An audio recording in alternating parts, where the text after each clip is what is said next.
25-сентябрга карата күндү маанилүү жаңылыктары менен тааныштырабыз. Жогорку кеңештин 7-чакырылышынын депутаттары 25-сентябрдагы жыйында өзүн-өзү таркатуу токтомун кабыл алды. Каттоодон өткөн 89 депутаттын 84-ü макул деп жооп берди. Каршылар болгон жок. Өз кезегинде төрага Нурланбек Тургунбек уулу 7-чакырылыш жаңы парламент түптөлгөнгө чейин легитимдүү иштей берет деп белгилеп өттү.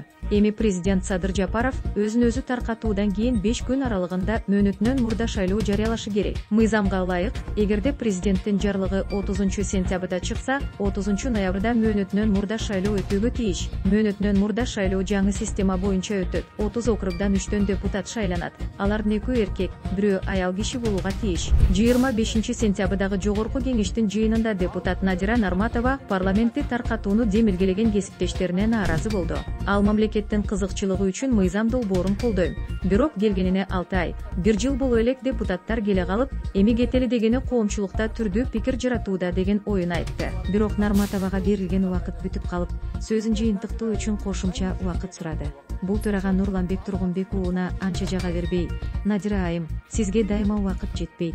Азыраак сүйлөп, ток этер жерин айтыңыз" деген талап койду. Демилге көтөргөндөр элдин алдына барганда өзүңөрдүн жоопкерчилигиңерди кантип добуш бер деп барасыңар? Кудайдын алдында, мыйзамдын алдында, шайлоочулардын алдында моралдык укугуңарды ойлоп койгула.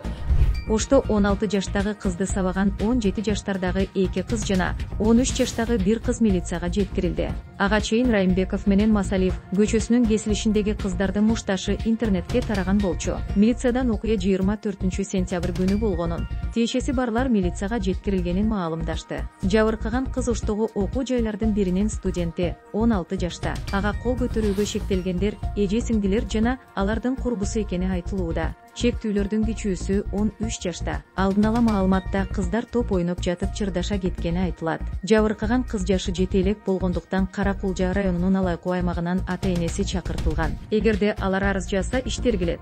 Улуттук коопсуздук мамлекеттик комитети Бишкектеги Кыргыз улуттук агрардык университетинин окуу ишмердүүлүгүн текшерип, натыйжада 1 мугалим иштен кетип, 4 диплом жокко чыкты. Текшерүүнүн жыйынтыгында жогорку окуу жайдын администрациясы 8 мугалимге тартиптик жаза берип, маалыматтык системалар жана дистанттык билим берүү институтунун директорун кызматынан төмөндөттү. Бишкекте милицияга баш ийбей, аларды мусор деп атаган өспүрүмгө айып салынды. 17 жаштагы бала милициядан качууга аракет кылган. Токтоткон учурда унаанын ачкычын жашырууга аракет жасаган. Натыйжада шектүүгө 70 000 сом айып салынды.